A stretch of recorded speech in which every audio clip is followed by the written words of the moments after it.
வணக்கம், இது ராஜபிரியன் ரிவ்யூ. பாரு கம்ரு இருக்காங்கல்ல, இது ரெண்டுமே பண்ற அலம்பல் இருக்குல்ல உள்ள. இந்த சீசனை டோட்டலா ட்ராமாக்குள்ள தள்ளுனது இந்த ரெண்டு பேர் தான், தள்ளிட்டு இருக்கிறது, தள்ள போறவங்களும் சரி. ஏன்னா ஏற்கனவே நடு வீட்டில் இருந்துட்டு மைக் கேப்சூல திருப்பி போட்டு அப்படியே ரகசியம் பேசினவங்க இவங்க. அந்த அளவுக்கு மரியாதை பிக் பாஸுக்கு இவங்க. அது இல்லாமல் பிக் பாஸ் வெயிட் பண்றாருன்னு சொல்லும் போது தான் பார்வதி கத்திக்கிட்டே இருந்தாங்க. அப்போதான் இவரு பார்வதிக்காக நியாயம் பேசலாம் இவர் வருவார். இந்த கம்ரு இந்த ரெண்டு பேருமே பார்த்தீங்கன்னா மைக்கை மூட்டு இந்த மாதிரி கேப்சூலை திருப்பிட்டு பேசும்போது பிக் பாஸ் கம்ருதன் பார்வதி அப்படின்னு சொல்லும்போது கம்ருதன் மைக்கை இறக்கி விடுறாரு. அதுக்கப்புறமா பிக் பாஸ் சொல்றாரு, கேப்சூல் கரெக்டாக இருக்கா பாருங்க அப்படின்னும் போது கரெக்டாக இருக்கு பாஸ் அப்படின்னு சொல்லிட்டு பார்வதி அப்புறமா திருப்புறாங்க அதை கேப்சூல. ஏன்னா ரகசியம் பேசுறாங்கல்ல. அப்போ பிக் பாஸ் சொல்றாரு, எல்லாமே ரெக்கார்ட் ஆகிட்டு இருக்கு, இங்கே ஒன்று நீங்கள் முட்டாளாக இருக்கணும், இல்லை என்ன முட்டாளுன்னு நினைக்கணும் அப்படின்னு சொல்லிட்டு. இல்லை பாஸ், சாரி பாஸ்ன்னு சொல்லிட்டு கம்ருதன் சொன்னதும் இவங்களும் சாரி பாஸ்னாங்களே. இப்போ கார்டன் ஏரியாவில் உட்காந்துட்டு இருக்கிறாங்க நைட்டு. பக்கத்தில் முன்னாடி அமித் கேப்டன் இருக்காரு, வினோத் இருக்காரு, இவங்க கொஞ்சம் பின்னாடி இருக்கிறாங்க. உட்காந்துட்டு ரெண்டு பேரும் கம்ருதனும் பார்வதியும் இவங்க மைக்கை எடுத்துட்டு ஓப்பனாக வேற சொல்கிறாங்க. அவங்க மைக்கை எடு அட்ஜஸ்ட் பண்ணு அப்படின்னு சொல்லிட்டு அப்படி ஓப்பனாக சொல்லி ரகசியம் பேச முடியுது இல்லை. ஸோ அங்கே ரகசியம் பேசுகிறாங்க. கட் பண்ணால் இன்னொன்று குறும்படம் போடுறாங்க. இதில் ப்ரமோவில் கூட வந்திருக்குல்ல, உள்ளே உட்காந்துருக்கும்போது காதில் பேசுகிறாங்க. ஏன்னா தொடர்ந்தான் ரூல் பிரேக் பண்ணிக்கிட்டே இருப்பாங்க ஒருத்தங்க. இப்படி ரகசியம் இருக்குன்னா என்ன ரகசியம் பேசிடுவாங்க இவங்க. ஓப்பனாக பேசும்போதே அவ்வளோ கேவலமாக பேசினவங்க. என்னெல்லாம் பேசியிருக்காங்க ஓப்பனாக. இந்த சாப்பிட்றத பற்றி, வெளியே போயிட்டு பார்த்தீங்கன்னா காலைல சாப்பிடணும், மத்தியானம் சாப்பிடணும், நைட்டு சாப்பிடணும், விடிகாலில் சாப்பிடணும். இவங்க சாப்பாடை பற்றியே பேசினாங்க. கவர் கப்புல் அப்படின்னு சொல்லிட்டு உங்களுக்கு பேரே வச்சிருக்கிறாங்கல்ல. கவர் போட்டு சாப்பிடணும்னா பாருங்க, அவன் அங்கதான் மாட்டிக்கினான். கவர் போட்டு சாப்பிடும் போது ரெண்டு பேரும் டிஸ்கஸ் பண்றது ஓப்பனா இன்டைரக்டா பேசுறாங்களாமா. அப்புறம் அவரு கையில ஐம் ஹார்னி மூட் ஆயிட்டேன் அப்படின்லாம் அவர் எழுதினவர். அவரு இதெல்லாம் ஓப்பனா பேசினதே இப்படி. இதுல ரகசியமா என்ன பேசிடுவாங்க ரகசியமா இவங்க.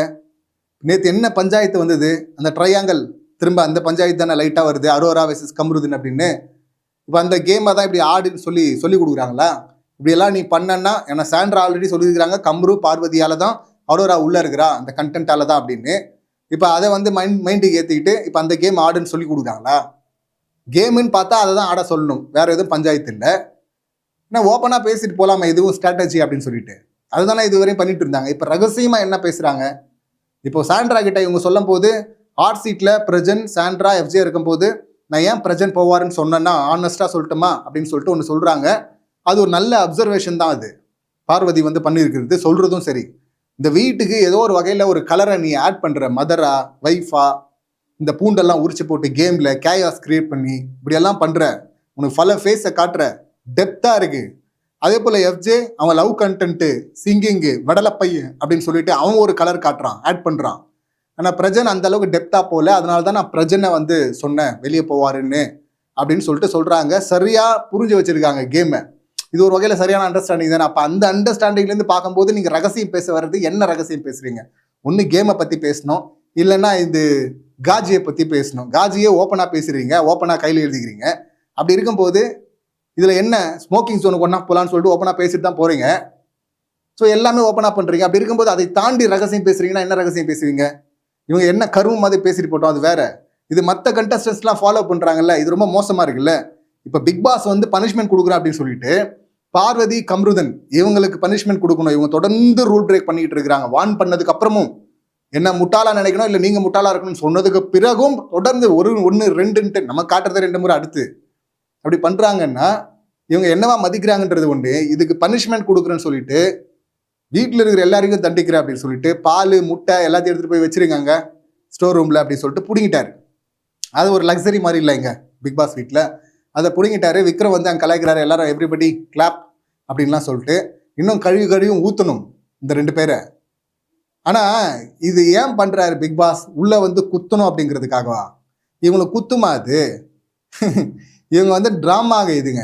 இவங்க ஒரு ஒரிஜினல் எமோஷனும் கிடையாது, ஒரு எத்திக்ஸு, ஒரு நேர்மை எதுவுமே கிடையாது, பேசிக் குவாலிட்டியே கிடையாது இவங்களுக்கு. எப்பயோ தூக்கி வெளியே போடப்பட்டு இருக்க வேண்டிய பீஸுங்க தான். இதில் என்ன ட்ரை பண்ணுறாரு பிக் பாஸ். போன சீசனில் பார்த்தீங்கன்னா முத்துக்குமரன் பவித்ராவுக்கு விட்டு கொடுத்துட்டாரு சொல்லிட்டு அந்த கேப்டன்சி டாஸ்கில் அவர் அமைதியாக நின்றுட்டு இருப்பார். ஒரு மாதிரி பிளாங்க் ஆன மாதிரி பால் அவங்க பவித்ரா உடனே போட்டுருவாங்க. அதில் முத்துக்குமரன் தான் ஜெயிப்பார் அப்படிங்கிறது தான் ப்ரொபாபிலிட்டி 90%. ஸோ அந்த 10ல பார்த்தீங்கன்னா ட்விஸ்ட் நடக்க வாய்ப்பு இருக்குன்னு பார்த்தா அது பவித்ரா அதை தடுக்காம இவர் நின்றுவார் பிளாங்கா. அவர் வந்து அதுக்கு சொல்லுவார், இல்லை நான் பிளாங்க் ஆகிட்டேன் அப்படின்னு சொல்லுவார். ஆனால் அதுக்கு ரீசன் வந்து 2 இருக்கு. அவங்க ஏற்கனவே வந்து நான் தொடர்ந்து 3 முறை போயிட்டேன், கேப்டன் ஆகலை அப்படின்லாம் சொல்லியிருப்பாங்க. சரி, அதுக்காக பரிதாப்பட்டு ஆயிட்டு போ அப்படின்னு சொல்லிட்டு விட்ட மாதிரி இருக்கும். ஏன்னா டுவர்ட்ஸ் எண்டில் அது அந்த டைமில் பிக் பாஸ் வந்து இந்த கேமே கேன்சல் பண்ணுறோன்னு சொன்னதும் முத்துக்குமரன் கதறி அழுதிருப்பார். தொடர்ந்து ரொம்ப நேரமாக அழுதுட்டு இருப்பார். பின்னாடி 500 பேருடைய உழைப்பிற்கு எல்லாத்தையுமே காலி பண்ணிட்டேன்னு சொன்னதும் பார்த்தீங்கன்னா அப்படி அழுவார் கதறி சாரி பாஸ்ன்னு ஒரு கில் ட்ரிப்புக்குள்ள முத்துக்குமரனை தள்ளியிருப்பாங்க. ஒன்று நேர்மையாக கேம் ஆடுறவன், ஒரு எத்திக்ஸோட கேம் ஆடுறவன், உள்ள வலிக்கும் குத்தும், இவ்வளோ பேருடைய உழைப்பு இருக்கே, நம்ம ஜஸ்ட் ஒரு சின்ன மிஸ் பண்ணிட்டோமே அப்படின்னு சொல்லிட்டு.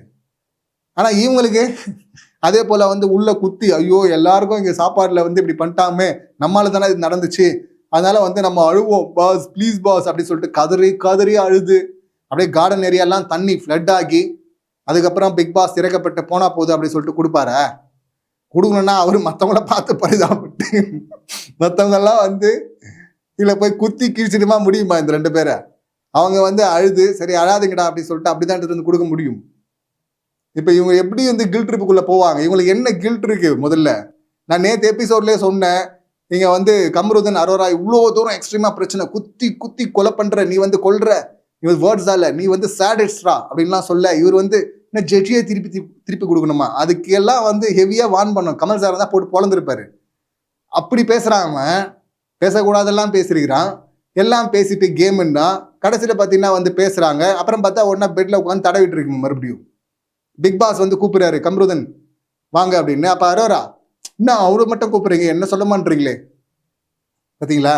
இதுதான் வந்து அப்படியே அழுது என்னை போட்டு டிச் பண்ணிட்ட, என்ன இப்படி பண்ணிட்ட அப்படி பண்ணிட்ட, 2 பேர் பர்சனலாக பேசுனத வெளியே சொல்ற, நான் உங்கள்கிட்ட பேசலன்ட்டு இருந்தாலும் என் கேரக்டரை இது பண்ற, எல்லாத்தையும் பேசிடுது. கடைசியாக மறுபடியும் அங்கே போய் தடவிட்டு ஒரே நாள்லயா ஜம்ப் அடிப்பாங்க? ஒரு 4 நாள் ஆகுதுங்க தனியா இருந்தாங்க. ஒரு 5ஆவது நாள் சரி ஓகே கொஞ்சம் கோவம் டோன் டவுன் ஆச்சு, நம்ம இப்படியே இருப்போம் நல்ல இதுல டேர்ம்ல, ஆனால் தூரமா இருப்போம் அப்படின்னு சொல்லிட்டு தான் போனோம். நியாயமா அப்படிதான் எல்லா கண்டஸ்டன்ட் போயிருக்கிறாங்க. நான் எந்த கேட்டகரியில் வைக்கிறது? எந்த ரூல்ஸுமே இல்லாமல், எந்த ஒரு எத்திக்ஸும் இல்லாமல், இவங்களுக்கு வந்து எந்த கில்ட் ட்ரிப்பும் கிடையாது. கண்டதையும் வாயில் வந்தெல்லாம் பேசுறது, திரும்ப ஒன்னா சேர்ந்துக்கிறது, ஒன்னா சேர்ந்துட்டு தடவுறது. சரி, அது அப்படிதான் ஒரு பக்கம் கேம்ன்ற பேர்ல ஒன்று கண்ட்ராவிங்களை பண்ணிட்டு இருக்கு. இந்த ட்ரையாங்கல்ன்றதே ஒரு கண்ட்ராவி தான். அதை தாண்டி இந்த கேமை ஸ்பாயில் பண்ற இந்த மாதிரியான விஷயங்களும் இருக்குல்ல. இந்த சீக்ரெட் டிஸ்கஷன்ல என்னத்த சீக்ரெட்டா பண்றீங்க? கேமை சேஞ்ச் பண்ற மாதிரி. இப்போ ஒட்டுமொத்த ஹவுஸும் சேர்ந்து இவங்களை போட்டு அடிக்கணும். இன்னொன்று சொல்லணும்னா, முதல்ல எதுக்குங்க இந்த நாமினேஷன் வைக்கணும்? ஏன் வேற இதில் டாஸ்க் இல்லைன்றதுக்காக வைக்கிறீங்களா? டைம் ஃபில் பண்ணோன்னு ஏங்க, ஆல்ரெடி டாஸ்க் ஒன்று வச்சுங்க, அது வந்து 2ஆ பிரிச்சுங்க, ரெட்ரோ சினிமா மாடர்ன் சினிமான்னு. ரெட்ரோ சினிமா வந்து நாமினேஷன் பாஸ் வாங்கிட்டாங்க. அப்போ இவங்க எல்லாருமே நாமினேஷனில் வரணும்ல. 8 பேர் இருந்தாங்க. 8 பேரில் ஒரே ஒருத்தர் தான் மிஸ் ஆகிருக்கிறாங்க, பார்வதி. அவங்களுக்கும் ஒரு ஓட்டு விழுந்திருக்கு. இதுக்கு முன்னாடி ஒரு ஓட்டு விழும்போதெல்லாம் நாமினேஷன் எடுத்துகிட்டு வந்திருக்கீங்க. இப்போ என்ன பார்வதியை காப்பாற்றுறதுக்காகவா? எதுக்கு காப்பாற்றணும் பார்வதியை? பார்வதி வெளியே வந்த நாமினேஷன் வந்தால் தூக்கி வெளியே போட்டுருவாங்க அப்படின்லாம் நான் சொல்ல. ஆனால் பார்வதி நாமினேஷன் இருக்கிறோம் அப்படின்னு தெரிஞ்சா பார்வதியுடைய கேம் வேற மாதிரி இருக்கும்ல. ஒரு ப்ரெஷர் கேம் இருக்கும்ல, ப்ரெஷர்ல ஆடுவாங்களே, இப்போ ரொம்ப ஃப்ரீயாக ஆடுறாங்களே, ரூல்ஸே ஃபாலோ பண்ண மாட்டாங்களே. இப்போ இதுக்கு வந்து எடுத்துகிட்டு வந்திருக்கலாமே நாமினேஷனில். சரிங்க, நீங்கள் நாமினேஷன் ஒரு சும்மா ஒரு ஃபார்மாலிட்டி கூட வைங்களேன், டைம் வந்து நம்ம ஃபில் பண்ணோம் அப்படின்னு. இப்போ ஒரு ஓட்டு வந்துச்சு இல்லை பார்வதிக்கு, எடுத்துகிட்டு வந்துருக்க வேண்டியதானே நாமினேஷனில். அதை ஏன் பண்ணல அப்படின்னு தான் நமக்கு புரியல. இதை இப்படி தான் பண்ணுவாங்க எடுத்துகிட்டு வரலன்னா. இந்த சீசனுடைய ஸ்பாயிலர்ஸ் அப்படின்னு சொல்லிட்டு லிஸ்ட் போட்டோன்னா டாப்பில் இருக்கிறது பார்வதி, கம்ரு, அடுத்து அரோராவையும் அந்த லிஸ்ட்ல வச்சுக்கலாம். போன வாரமும் விஜய் சொல்றாரு, முன்னாடி வாரமும் சொல்றாரு, பிக் பாஸை மதிங்க, ரெஸ்பெக்ட் பண்ணுங்கன்னு தொடர்ந்து சொல்லிக்கிட்டே இருக்கிறாரு. பிக் பாஸ்க்கு மரியாதை இல்லை, ஹோஸ்ட்டுக்கும் மரியாதை இல்லை. இந்த முறை ஸ்ட்ராங்கா கண்டிப்பாரு, ரெட் கார்டு வாங்கியே கொடுப்பாரு அப்படின்னு நம்மலாம் எதிர்பார்த்தோம். கொடுக்கணும்னு நிறைய பேர் கேட்டோம், சோஷியல் மீடியாவில் டேக் பண்ணி கேட்டாங்க.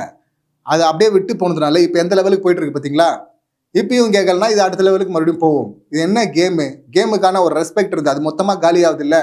பார்ப்போம். இது திருந்துற மாதிரி எனக்கு தெரியல, திருந்த மாட்டாங்க. ஆப்போசிட்ல இருக்கிறவங்க என்ன சம்பவம் பண்றாங்கன்னு சொல்லிட்டு வெயிட் பண்ணி பார்ப்போம். இந்த சம்பவங்களை நீங்க எப்படி பாக்குறீங்க? உங்க கருத்துக்கள் என்ன அப்படிங்கிறது கமெண்ட் பண்ணுங்க. மீண்டும் அடுத்த வீடியோல சந்திக்கலாம். நன்றி, வணக்கம்.